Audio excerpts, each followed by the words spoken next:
새로운 찬양 준비해 주셔서 감사합니다. 지난주에 휴가 중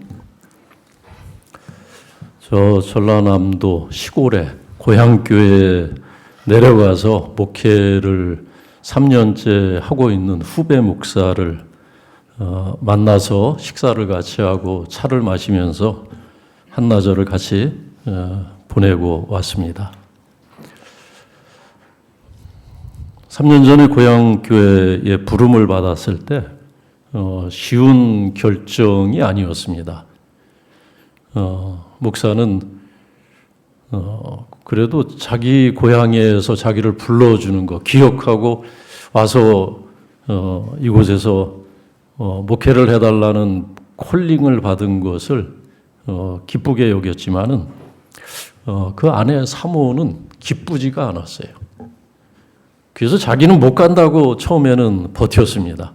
그곳에 가서 사모로서 시골 생활, 시골교회 생활을 하기가 어렵다고 그렇게 버티면서 몇 달을 지냈는데 또 그 사모가 가지 못한다고 그렇게 사양을 하는 것도 또 그 이해가 될 수 있는 그런 조건이었습니다. 왜냐하면 그 사모는 당시에 직장 생활을 잘 하고 있었고, 하는 말이 남편이 부목사를 하고 있었는데 그 당시에 남편의 월급보다도 자기가 받는 것이 3배가 많았대요.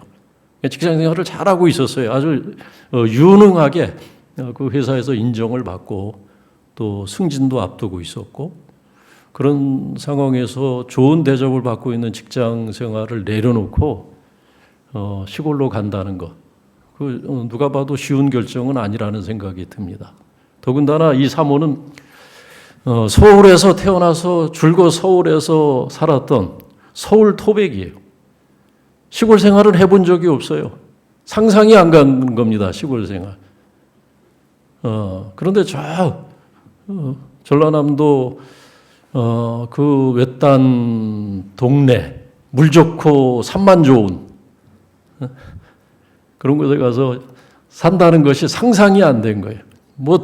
그림이 안 그려지는 거예요. 그곳에서 어떻게 살아가나, 적적해서 어떻게 살아가나, 백화점도 없고, 쿠팡 배달도 안 되는 곳인데 어떻게 살아가나, 생각만 해도 답답하기 이를 데가 없는 겁니다.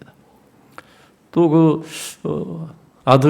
막내 아들은 대학을 졸업하고 아직 직장이 결정되지 않아서 막 이제 직장을 이곳저곳 알아보고 있었던 그런 때였기 때문에 또 그 막내 아들 혼자 서울에 내버려 두고 가는 것도 쉬운 일이 아니었어요. 하여튼 이것저것 아무리 계산을 해봐도 그곳에 가는 것은 어렵다는 생각을 사모가 하면서 몇 달을 그렇게 서로 옥신각신 티각태각 하면서 가냐 마냐를 놓고 서로 대결을 하고 있었는데 결국은 갔어요.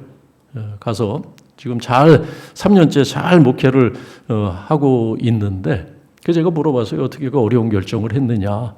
그랬더니 사모가 하는 말이 뭐냐면 하나님이 간섭하셔서 자기가 굴복할 수밖에 없었다는 거예요. 도대체 하나님이 어떻게 간섭하셨길래 그 어려운 결정을 하고 그렇게 쫓아갈 수 있었을까? 도대체 하나님의 간섭이 뭐냐고 물어봤더니 그 멀쩡하던 손목과 발목이 부러졌어요. 날마다 그 회사의 직장에 오르내리던 계단에서 한 바퀴 굴러서 넘어지면서 손목이 부러지고 발목이 부러진 거예요. 목사님 여기 보세요 하면서 보여주는데 여기 손목에서부터 여기 팔꿈치까지 지포가 달린 줄 알았어요. 여기 다 이렇게 하도 수술을 하고 뼈가 부러져서 수술을 하고 철심을 박았대나 그러면서 그 수술 자국이 꼭 길게 난 지포 같더라고요. 보니까 발목도 부러지고 그래서 몇 달을 이제 출근을 못 하고 치료를 받았는데 결국은 이제 하나님이 이렇게 나를 치시는구나. 그래서 이번에 그래도 고집을 부리면 더 하나님께서 자기를 이번에는 그냥 손목과 발목이 아니라 고관절이 나갈 수도 있다. 그런 겁이 났대요, 사무가. 그래서 뭐 하나님이 책임져 주시겠지 하고 그냥 크게 호흡 한 번 하고 그러고 왔다는 얘기를 그런 간증을 했습니다. 근데 그 부부의 얼굴을 봤는데 너무나 행복해 보여요. 너무나 그 얼굴이 더 환해져서 그래도 요즘 뭐 목회하는 게 재밌는 것 같아요. 아주 그 은혜가 넘치는 것 같아요. 그때 사모는 자기는 이제 적응이 돼서 잘하고 있다는 거예요. 근데 목사는 그러면서 그래도 아직 쉽지 않은 것은 있다는 거예요. 그 쉽지 않은 어려운 것이 뭐냐고 물어봤더니 그 목사님 고향 교회에서는 목회하는 게 아닌 것 같아요. 그런 말. 아니 그 결정을 하고 어려운 결단을 하고 값을 지불하고 갔는데 이 목사는 또 엉뚱한 얘기를 하는 거예요. 고향 교회에서 목회하는 것은 쉽지가 않아요. 왜 그러냐 그랬더니 그 목회적 리더십을 발휘하는데 한계가 있다는 거예요. 목회적 어떤 설득력을 갖고 있는데 한계가 있다는 거예요. 그게 무슨 얘기인가 했더니 무슨 일이 있거나 어떤 것을 뭐 교회 뭐 공사를 한다든지 하면은 성도들을 이렇게 설득해서 뭔가 하려고 하면은 그 자꾸 이제 그 옛날에 가졌던 40년 전, 30년 전에 가졌던 그 본래의 관계 있지 않습니까? 선후배 관계. 교회 나오는 분들이 다 동네 학교 선후배예요. 또 혈연 관계. 그런 마치 시족사회 같은 그곳에 들어가서 목회하는데 뭐 어느 순간 이제 그런 것들이 나오는 거예요. 거기서 제동이 걸리는 거예요. 아유, 뭐 김 목사 하면서 이제 이건 우리가 알아 하면서 그게 아니야 김 목사 하면서 갑자기 선후배 관계로 돌아가고 갑자기 혈연 관계로 돌아가고 그게 쉽지가 않습니다. 그러더라고요. 그런 점도 또 있겠구나. 2년 전인가 저도 이제 시골교회 출신입니다. 시골교회 출신인데 교회에서 모처럼 홈커밍데이라는 걸 해서 선후배들이 다 모인 자리가 있었어요. 옛날에 그 40년 전에 고향교회에서 신앙생활하던 그런 친구들 또 선배들 후배들 모인 자리가 있었는데 저보고 설교를 하라고 그래가지고 가서 설교를 했어요. 설교를 한 10분 정도 길지 않게 짧게 설교를 이제 했는데 한 선배가 저보다 한 7, 8년 정도 되는 선배 되는 지금은 이제 그분은 뭐 나이가 벌써 이제 70을 앞두고 있죠. 저한테 무슨 말을 하셨냐면 이분이 서모 목사님 오늘 설교가 기발했습니다 그러는 거예요. 설교를 하고 나서 기발하다는 얘기는 또 처음 들었어요. 기발하다는 거예요. 기발. 그 성경 본문에서 어떻게 그런 해석이 가능한지 이제 뭐 그렇게 놀랐다는 얘기겠죠. 그래서 은혜를 받았다는 얘기일 텐데 이제 은혜 받았다는 얘기를 하기에는 조금 좀 멋쩍은 거예요. 오늘 설교를 통해서 힘을 얻었다, 또 그 뭐 위로를 받았다 이런 말을 하기에는 조금 좀 부끄러워서 그랬는지 기발하다는 표현을 쓴 것을 보고 이분이 나하고 자신과의 그 오래전 옛날의 관계, 저의 그 어린 시절을 다 알고 있는 나는 지난 여름에 내가 한 일을 알고 있다 뭐 그런 거 있잖아요. 그런 거를 기억하니까 뭔가 그 설교 본연에 빠져들지는 못하고 겉도는 거예요. 그 본래의 관계 속에서 저를 이해하는 것이겠죠. 어렸을 때 그 시골교회에서 담임 목사님의 오토바이를 몰래 타고 가서 고장을 내뜨려서 담임 목사님 신방을 못하게 했던 일이라든지, 여학생들 노는데 논두렁에서 뱀을 잡아다가 던졌던 일이라든지, 뭐 그런 일, 그런 옛날의 제 모습을 기억하면서 그것을 오버랩 시켜서 설교를 들으니까 그 순간 거기 임하는 그 은혜에 빠져들지 못하고 그냥 겉도는 그런 것이 있다는 생각을 했는데, 지금 그 목사도 자기 고향교회 하나님의 부르심이라고 생각을 하고 순종해서 갔지만 그것을 극복하는 그런 과정에 있는 것을 보았습니다.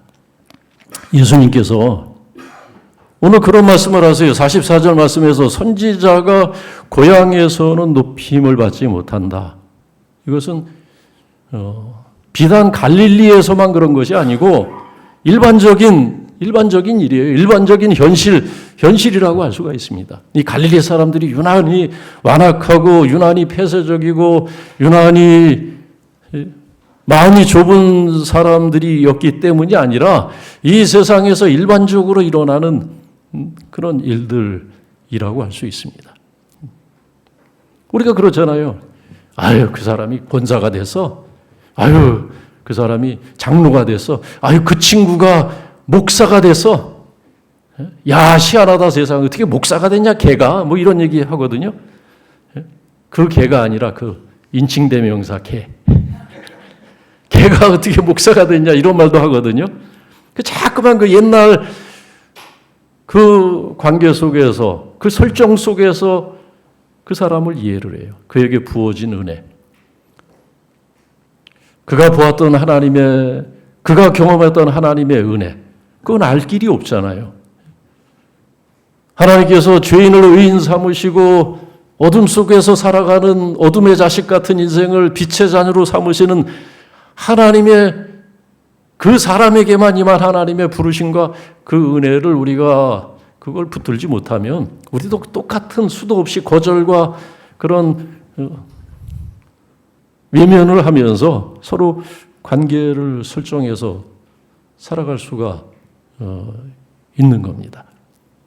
근데 중요한 것은 뭐냐면 예수님께서 선지자가 고향에서 높임을 받지 못한다. 이미 예수님은 이것을 경험하셨어요.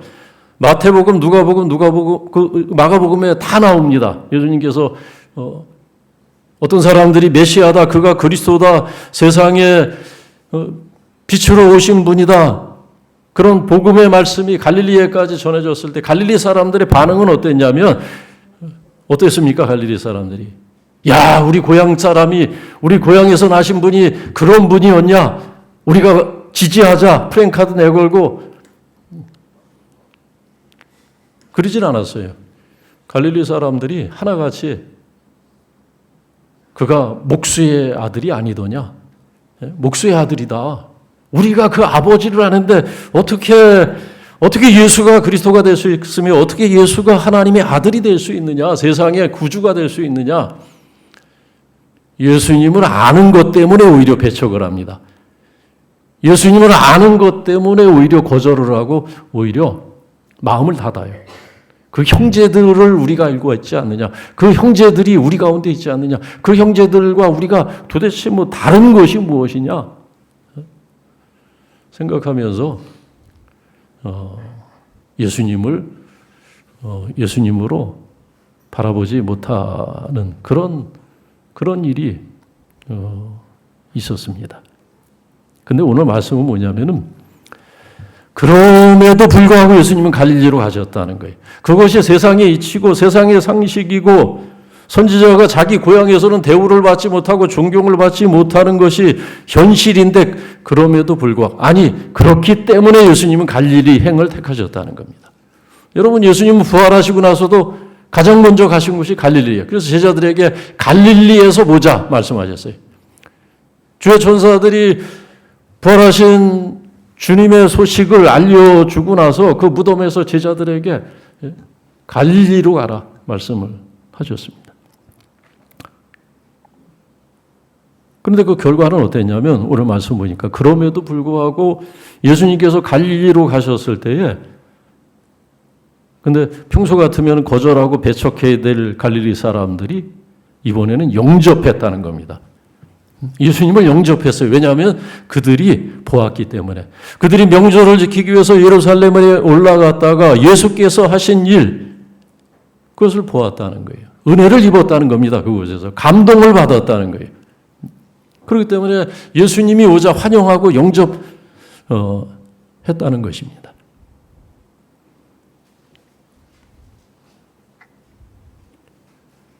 우리가 4장 앞부분에서 예수님께서 사마리아 여자를 만나시는 장면이 나오는데 그때도 마찬가지입니다. 사마리아 사람들과 예루살렘 사람들은 기름과 물이에요. 그야말로 서로 배척하는. 서로 적대시하는 같은 피를 물려받았지만은 그 역사적인 그런 배경 때문에 차별과 편견이 높은 벽을 만드는 그 예루살렘과 사마리아 사이에 그런 관계였습니다. 그런데 예수님은 그걸 너무나 잘 아셨어요. 그런데 예수님은 그렇기 때문에 사마리아로 가셨다는 거예요. 의도적으로 사마리아 행을 택하셨어요. 그 제자들은 이해를 못했어요. 왜 예수님께서 사마리아를 가시는지.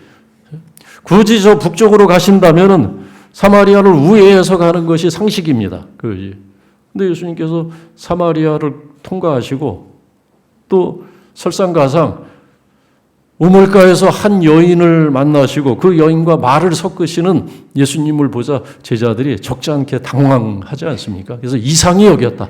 제자들이 이상히 여겼다는 게 이상하다. 우리 선생님이 왜 저러실까?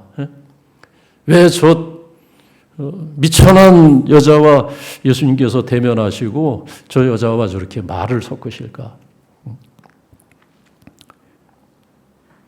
예수님은 사마리아 사람들이 예루살렘 사람들을 배척하고 또 친절하지가 않고 적당히 적대적이기 때문에 오히려 사마리아를 가셨고 그 사마리아 사람을 만나셨을 때에 그날 예수님의 그 행보 때문에 오히려 놀라운 역사가 일어나지 않습니까? 한 여자가 주님을 알아보게 되고 내가 메시아를 만났다고 그 여자가 동네에 들어가서 간증하게 되고 또 그 일을 계기로 사마리아에서 많은 사람들이 예수를 믿었다는 그런 좋은 결과가 기록이 되어져 있습니다. 이번에도 똑같아요. 갈릴리에서 똑같은 일이 일어났습니다. 오늘 하나님께서는 본문의 말씀을 통해서 우리에게 중요한 것 두 가지를 말씀을 하십니다. 하나는 뭐냐면 우리가 다 갈릴리 사람이라는 것을 알려주세요. 우리는 다 갈릴리에 있었던 사람들이에요.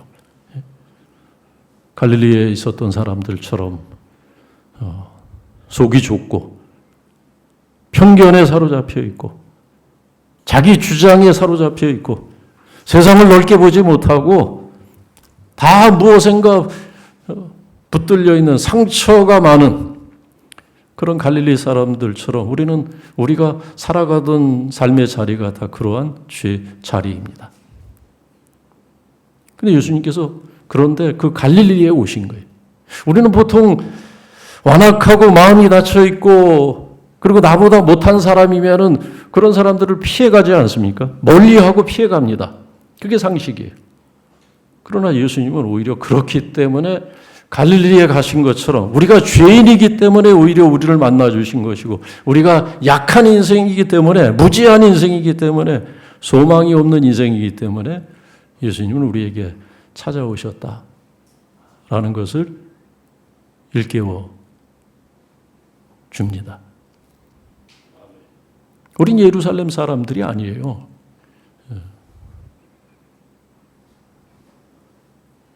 옛날에 그런 일이 있었죠. 다윗이 압살롬이 난을 일으켜서 이제 몇 사람 안 되는 신하들을 데리고 도망치듯이 성을 빠져나와서 피신할 때 그때 시므이라는 사람이 다윗을 조롱하면서 한 말이 있습니다. 뭐라고 조롱하면서 다윗에게 먼지를 뿌리면서 조롱을 했는지 기억하십니까? 다윗을 향해서 피를 흘린 자요, 비루한 자요, 비천한 자라는 거예요. 비천한 자. 너 다윗이 그동안 잘 먹고 잘 살았는데 너 본래 비천한 자가 아니었느냐? 본래 내 모습이 이런 모습이라는 거예요. 비천한 자요 하면서 다윗을 조롱하는 사람이 있었습니다. 그의 말이 틀린 건 아니에요. 그의 출신이 다윗의 출신이 그렇게 명문세도가 출신이 아닙니다. 비천한 출신이에요. 그야말로. 저 들녘에서 양을 돌보던 목동.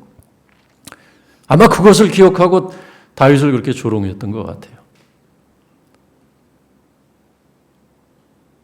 그러나 그가 몰랐던 것이 있죠. 하나님께서 그에게 다윗에게 부어주셨던 그 은혜가 얼마나 큰 것인지.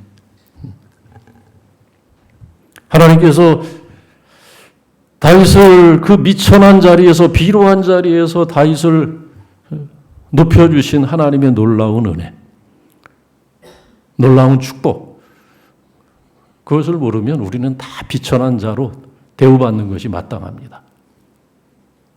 우리가 다 성도고 권사고 집사고 장로고 목사인데 어떤 사람들은 아마 비천하게 볼 거예요. 아유, 그 사람이 권사래, 장로래, 목사래. 우리가 하나님의 은혜를 모르는 사람들은 그렇게 얘기하는 게 당연해요. 나도 장로하겠다, 나도 목사하겠다. 우리가 갈릴리 사람이라는 것만 기억하면 우리는 서로 업수이 여기면서 멸시하면서 우리가 갖고 있는 신분을 조롱하면서 아마 그렇게 대하는 것이, 이 시므이가 다윗을 조롱했던 것처럼 그렇게 대하는 것이 자연스러울 겁니다. 그러나 우리는 그렇게 대할 수가 없어요. 왜냐하면 우리는 하나님의 은혜 속에서 죄의 의인 되게 하시고 어둠을 빛이 되게 하시는, 가난한 자를 부욕해 하시고 병든 자를 일으키시는 그 하나님의 놀라운 은혜 속에서 우리는 사는 사람입니다. 그걸 알아야 돼요. 그걸 알아야만이 우리는 우리가 가진 영적인 신분에 대해서 감사함을 느끼고 귀하게 여기고 서로 존중히 여길 수가 있지 않겠습니까?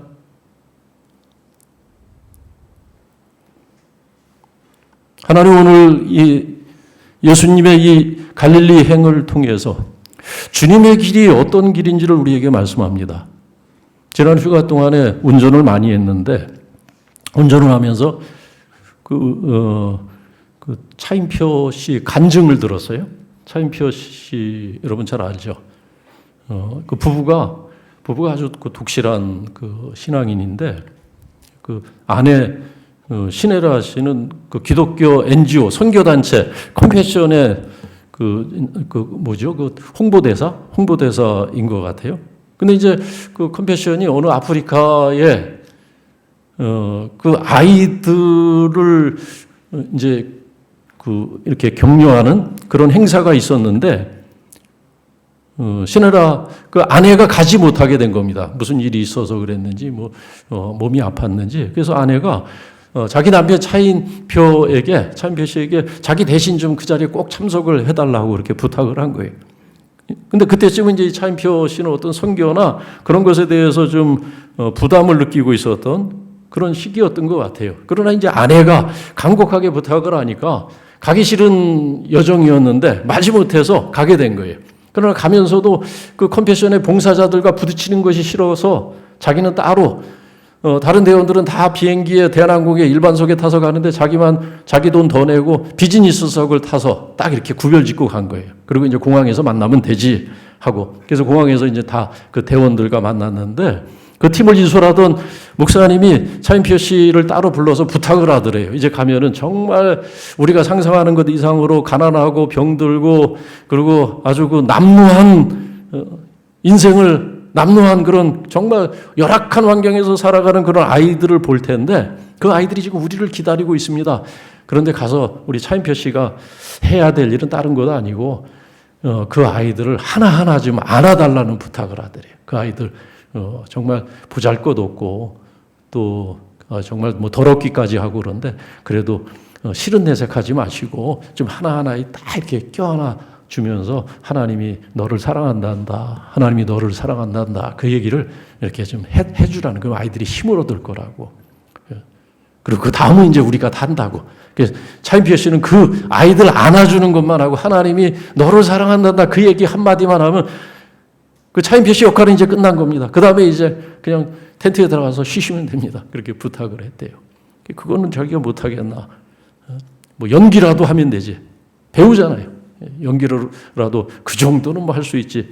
그렇게 생각하고 이제 가서 아이들 그 기다리고 있는 아이들 봤는데 정말 어렵게 살아가는 정말 그 열악한 환경에서 살아가는 그 아이들 하나하나 껴안아 주면서 하나님이 너를 사랑한단다 이제 얘기해 준 거예요. 근데 그렇게 이제 자기는 그냥 시키는 대로 기계적으로 그렇게 아이들을 끌어안아주는 가운데 놀라운 경험을 자기가 했다는 거예요. 어떤 경험을 했느냐? 그렇게 하나의 아이들을 이렇게 10명, 20명 껴안아 주는데 어느 순간 한 아이하고 시선을 마주쳤는데 그 아이하고 시선을 마주친 순간 주님의 음성, 지금까지 한 번도 듣지 못했던 예수님의 음성이 들렸다는 거예요. 근데 이 차인표 씨는 기독교 가정에서 태어났고 그리고 주일이면은 주일을 성실하게 지키는 일반 성도로서 뭐 흠잡을 데 없는 그런 신앙생활을 하고 있었지만 그럼에도 불구하고 그에게는 늘 영적인 그런 갈증이 있었다는 겁니다. 어떤 갈증이냐면 한 번도 하나님을 경험해 본 적이 없는 거예요. 구체적으로 하나님의 살아계신 것을 체험해 본 적도 없고 성경을 수도 없이 읽고 설교를 들었지만은 어느 순간 자기가 뭔가 부족하다는 것을 뼈저리게 느꼈습니다. 뼈저리게. 그래서 그 다음에 또 기도 제목이 하나 생겼는데 주님 음성을 제가 듣게 해주세요. 그런 기도를 오랫동안 했대요. 그래서 주님 음성 듣고 싶어서 특별 새벽 기도 때도 한번 그때 가서 기도하기도 하고 또 예배 때도 기도할 때마다 오늘은 좀 주님의 음성을 듣게 해주세요. 주님의 음성이 제 마음에 와닿는 그런 영적인 경험, 다른 분들이 하는 그런 경험을 좀 제가 하게 해주세요. 그렇게 이제 사모하면서 기대하고 기도했지만 지금까지 한 번도 이것이 주님의 음성이다. 그렇게 확신을 갖고 하나님의 음성이 들려지는 경험을 하지 못했는데 그 뜻하지 않은 아프리카 그 가난한 그 아이들을 안아주면서 하나님이 너를 사랑 안 난다. 그 말을 할 때 자기가 그렇게 사모하고 듣고자 했던 주님의 음성을 거기서 들었다는 거예요. 거기서. 그 갈릴리 같은 곳에서 가난하고 예루살렘이 아닌 번듯하고 그럴듯하게 살아가는 사람들이 모인 장소가 아닌 가난하기 때문에 무지하기 때문에 사람들이 피해가는 정말 갈릴리 같은 이 시대의 갈릴리 같은 그런 곳에서 주님의 음성을 들었다. 그래서 그곳에서 그것이 계기가 돼서 이 차인표 씨는 지금은 아내보다도 더 열심히 그 컴패션에 이사가 돼서 활동을 하고 또 많은 아이들을 그 입양을 해서 그렇게 후원을 하더라고요. 여러분 1885년에 140년 전이죠. 처음 언더우드 선교사가 아펜젤러 선교사와 더불어 이 나라에 왔을 때 140년 전 대한민국이라는 나라의 모습을 한번 상상해 보시기 바랍니다. 예루살렘이었겠습니까? 이곳이? 우리나라가? 절대 예루살렘이 아니에요. 갈릴리보다도 못한 2000년 전에 갈릴리 수준의 그런 곳이 이 나라, 이 땅 아니었겠습니까? 가난한 나라, 무지한 나라, 소망이 없는 나라. 그래서 저 강화도 우리 그 기독교 박물관 가봤지만 거기 선교사들이 드렸던 기도가 벽에 이렇게 그 기도가 쓰여져 있는 거 보셨던 기억이 있을지 모르겠어요. 거기 어느 선교사가 그런 간절한 기도를 드리지 않았습니까? 주님, 이 어둠의 땅에, 어둠만 있는 이 땅에 주의 빛을 주옵소서.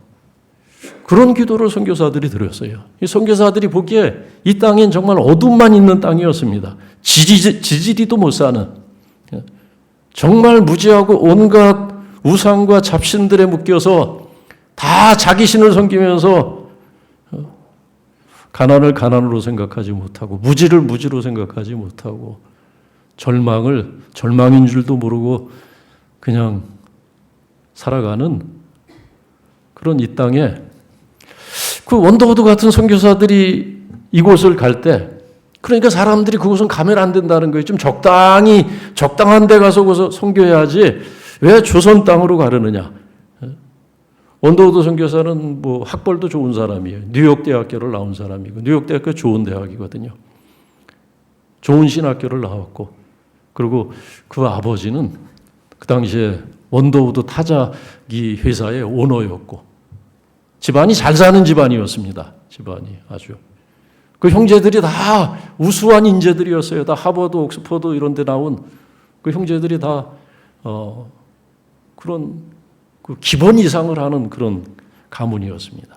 그러니까 조선 땅에 선교하러 간다니까 다 반대를 한 거예요. 뭐 인도로 가든지 더 나은 데로 선교를 굳이 하려면 좀 괜찮은 데로 가야 되지 않느냐. 뭐 예루살렘으로 가라는 거죠. 예루살렘으로. 그러나 가난하기 때문에 무지한 사람들이 있기 때문에 소망이 없는 땅이었기 때문에 이곳에 왔던 선교사들 그 길은 주님께서 이미 앞서서 걸으셨던 갈릴리 길이었던 것입니다. 그리고 주님께서 그럼에도 불구하고 갈릴리에 가셨기 때문에 갈릴리 사람들이 구원을 받았던 거예요. 그럼에도 불구하고 이 땅을 선교사들이 찾아와 주었기 때문에 많은 사람이 구원을 받았고 교회가 세워졌고 우리가 오늘 여기서 하나님 앞에 예배를 드릴 수 있는 것까지 열매를 맺게 됐다는 것을 생각할 때 갈릴리에서는 높임을 받지 못하시지만 그러나 갈릴리 행을 택하셨던 주님의 길 생각하면서 그 주님의 마음 생각하면서 우리 교회도 이 시대의 갈릴리를 향한 관심, 선교적 관심, 그 관심을 더 키워나가는 것. 오늘 본문의 말씀을 받는 우리를 향하신 하나님의 뜻이고 또 우리에게 부어진 하나님의 많은 은혜들, 그 은혜 안에서 우리가 서로 존중히 여기며 과거 내가 아는 나를 이해할 것이 아니고 과거 내가 아는 그로 이해할 것이 아니라 그에게 부어진 하나님의 은혜를 그 충분한 넘치는 은혜를 기억하면서 우리에게 주어진 귀한 신분을 존귀히 여기고 또 귀중하게 여기는 그런 마음을 더 키워야 할 줄로 믿습니다.